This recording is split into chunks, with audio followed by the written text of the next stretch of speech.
देखिए, मैं इस बात से एग्री करती हूँ कि कुछ लोगों ने ये माँगने को एज़ अ पेशा इसको अपने साथ प्रोफ़ेशनल के तौर पे इसको वो ज़िंदगी में लेके चल रहे हैं। लेकिन कुरान में हमें अल्लाह ने बहुत वाज़ेह उसूल दिए है। अगर हम कुरान के जो अल्लाह ताला ने हमें कुरान पाक में अहादीस के ज़रिए सदका और खैरात करने का हुक्म दिया है, अगर हम सिर्फ़ उनके ऊपर गौर कर लें ना, तो हमें 2 और 2 4 की तरह बात समझ में आएगी कि हमें किन पे सदका करना चाहिए और किन पे नहीं, और किस वक़्त किसको देना चाहिए और किस वक़्त किसको नहीं देना चाहिए।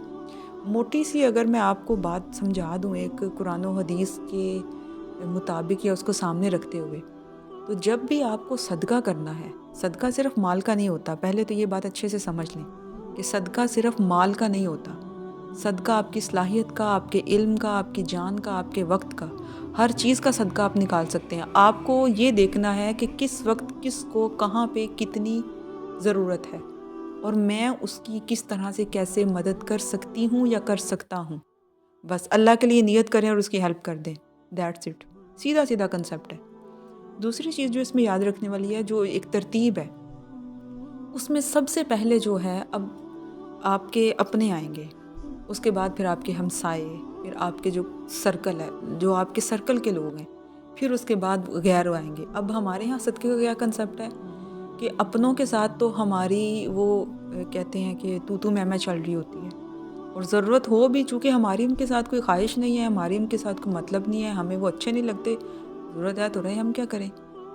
अल्लाह का हुक्म नहीं हम देख रहे कि अल्लाह ने हुक्म दिया है। अब देखिए, अबू बकर सिद्दीक़ रज़ियल्लाहु ताला अन्हा थे ना, तो वो एक सहाबी थे, उनकी मदद किया करते थे, उनको मंथली राशन वग़ैरह या कोई पैसे, कुछ इस तरह चीज़ें वो उनको दिया करते थे, उनके घर जाता था हज़रत अबू बकर सिद्दीक़ की तरफ से, और वो फ़ी सबिलिल्लाह करते थे, उनकी नेचर थी। लेकिन जब हज़रत आयशा रज़ियल्लाहु ताला अन्हा पे इल्ज़ाम लगा ना, तो वो सहाबी उसमें इंडल्ज हो गए। हज़रत अबू बकर को जब पता चला कि मेरी बेटी पे इतना घिनौना इल्ज़ाम लगा है, और इल्ज़ाम लगाने वालों में इन्होंने भी बात की है, तो हज़रत अबू बकर ने कसम खा ली। उन्होंने कहा कि मैं जो हूँ ना, मैं इसको नेक्स्ट टाइम इसकी हेल्प नहीं करूँगा। यानी मैंने इसकी इतनी मदद की है, मैं शुरू से इसका एहसास कर रहा हूँ, पूरे मक्के में कौन इस बंदे का एहसास कर रहा है? मैं कर रहा हूँ। और इसको शर्म नहीं आई मेरी बेटी के मामले में इस तरह की बात मुँह से निकालते हुए? और फिर अल्लाह ने तो बारात नाज़िल कर दी, और हज़रत आयशा का कसूर भी नहीं था, तो ज़ाहिर है एक बाप होने के नाते कोई भी सोचे उसको गुस्सा आएगा। तो जो हज़रत अबू बकर रज़ियल्लाहु ताला अन्हा, जो कि एक बशर की तकाज़ा होता है, उसके मुताबिक उन्होंने बहरहाल ये कहा कि मैं इसकी हेल्प नहीं करूँगा। तो आपको पता है, आसमान से अल्लाह ने वही उतार दी थी, और अल्लाह ने अपने नबी के ज़रिए हज़रत अबू बकर को ये बात कही कि कसम मत खाएँ। ये पुख्ता इरादे इस तरह के ना करें कि वो अल्लाह की मखलूक की मदद नहीं करेंगे, क्योंकि वो तो अल्लाह के लिए कर रहे हैं, अपने लिए थोड़ी कर रहे हैं। कि जब तक मुझे रिस्पेक्ट नहीं दोगे, जब तक मेरी इज़्ज़त नहीं करोगे, या जब तक मेरी कोई ज़रूरत तुमसे वाबिस्ता नहीं होगी, तब तक मैं तुम्हें हेल्प नहीं करूँगा। तुम तो अल्लाह के लिए कर रहे थे, तो जब अल्लाह के लिए कर रहे थे, तो तुम अपने आप को बीच में कहाँ से ले आए हो? अपने आप को तुमने बीच में कहाँ से डाल लिया? तो अल्लाह ताला ने बड़े अच्छे अंदाज़ के साथ काउंसलिंग की उन आयात में, और हज़रत अबू बकर को ये चीज़ जो है ये बताई कि आप अपने मदद से हाथ नहीं रोकना। तो हज़रत अबू बकर ने जब वो आयात सुनी, तो उन्होंने कहा ठीक है, मैं नेक्स्ट टाइम मदद से हाथ नहीं रोकूँगा। तो इस्लाम का तो ये सदक़े का कंसेप्ट है। हमारी छोटी सी भी किसी के साथ कोई ऊँच-नीच हो जाए, सबसे पहले हम कहते हैं अब तुम जाओ मेरी तरफ से भाड़ में।